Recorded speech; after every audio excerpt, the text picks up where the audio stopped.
Welcome to Coffee Break with your host, Sola and Nasifa.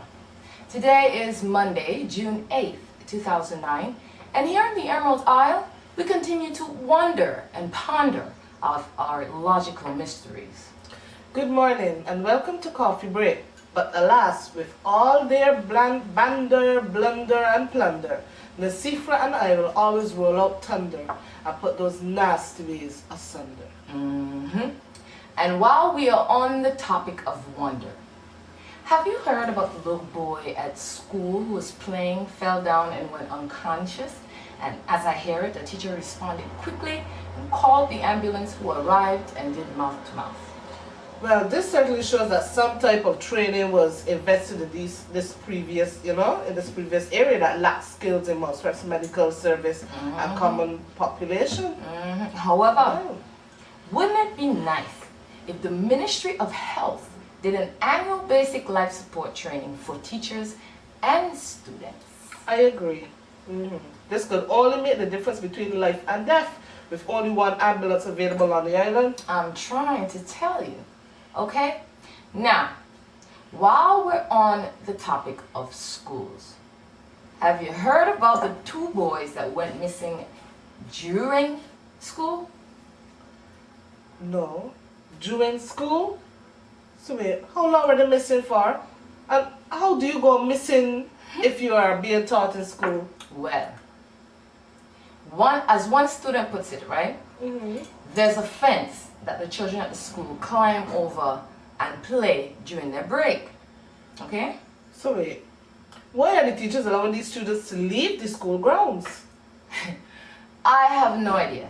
But according to the story, when everybody else came back over the fence, these two boys were still missing.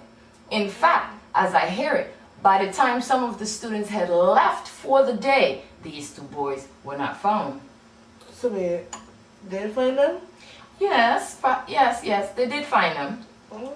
However, perhaps whoever found them should be hired by the police in Montserrat to try to find all the other missing 20+ people here in Montserrat.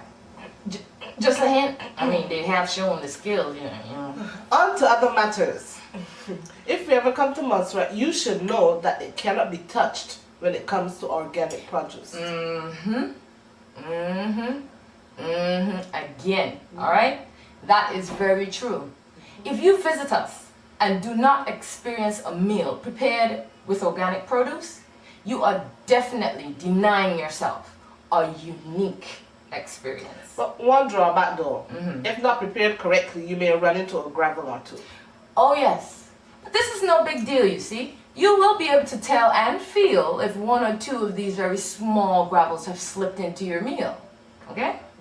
However, if you tend to open your mouth and keep it that way when you eat, you really run the risk of consuming a gravel or two.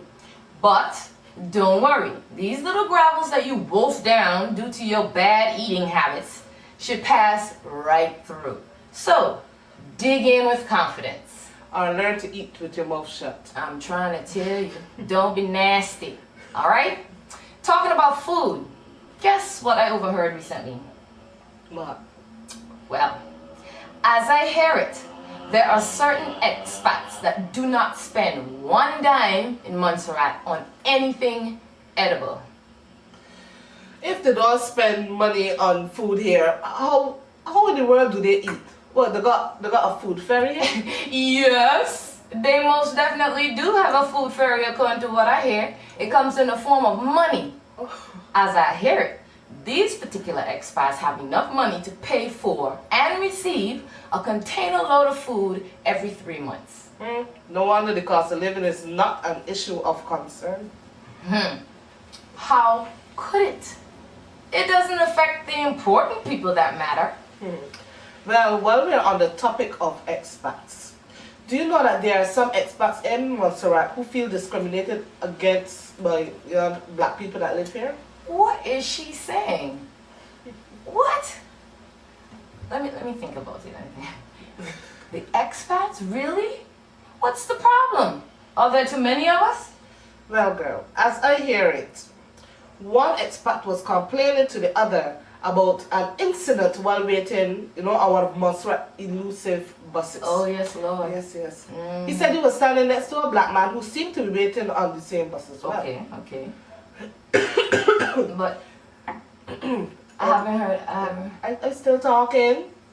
Anywho, the expert says after about 10 minutes, a black man in the car slowed down next to the other dark man, right? Waiting on the bus, and told him where he was standing was not the place to catch this bus, and showed him where he should be standing. You know. Okay, so I'm still waiting for the discrimination. The expert said that the driver didn't even look in his direction. If he had not overheard the conversation, he would probably be standing there waiting for the bus. That is not discrimination, okay? You know here in Montserrat that the white man knows everything. Maybe that's why the driver didn't feel the need to inform the expat. He thought he knew already. Should they know everything? Well, that's the story right here. Alright, okay, well, alright. Okay, so I haven't figured out what the outright insult is though. You know, what is the outright insult? Boy, ask the expert. While on the subject of law, what's up with the lack of free legal defense for those, you know, for those of us people, you know, here in Montserrat who can't afford it? And why is it never mentioned in court? Because if it were mentioned in court, that would mean that Montserrat will have to give away something for free. And you know, that could cause some of our leaders to go comatose. Still on the subject of legal issues, have you noticed that Montserrat seems to be almost petrified? Montserratians seem to be almost petrified when they're asked to sign a piece of paper. What do you think that is? Maybe because some of us still think it's illegal for black people to read and write, and they might go to jail.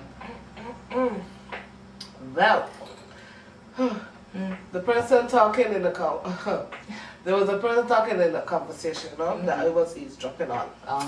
And they said getting a Montserratian to sign a piece of paper is like getting a man to volunteer to give birth to his anus. Well, we know that ain't happening, right? You know. That's all I gotta say. You ain't gotta answer for me. I'm saying I know that ain't gonna happen. Look, we ain't talking about no scientific transformation. We're talking about natural, normal men volunteering to have, even if they ain't normal. I'm telling you. Anyway, enough of that. They ain't gonna do it. I dare you. I dare you. Anyway, while we're on the subject of papers, why do Montserratians have to pay for a copy of the annual budget for Montserrat? I mean, is this not public information? Could it be that the government knows that adding a cost to get a copy of the annual budget would make an otherwise unavailable information unavailable? Thinking about it, you know. If that's the case, that's a pretty smart move on the part of the government, you know, especially if there is something they may wish to hide. Well, I don't know anything, as we only hear things here on Coffee Break. Just here. However, I can't help but wonder, if they should start to open their mouths, things may come out that, you know, they don't want to come out. You mean, instead of bones or even skeletons coming out of them closet, when they open their mouth, a graveyard might fly out? Ooh. Anyway, before we leave you today, we would like to answer a question from one of our viewers. We would.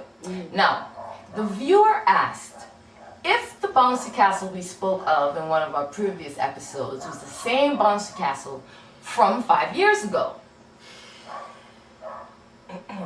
Unfortunately, we can't say for sure. It could well have been around much longer than it looks. I'm telling you, if we go on this thing based on looks, that baby is prehistoric, okay? Or prehistoric, okay? Believe me, that was not metaphoric. And when the kids use this beat up bouncy castle, they definitely do not look euphoric. So join us next week to find out what's the new rhetoric right here on Coffee Break.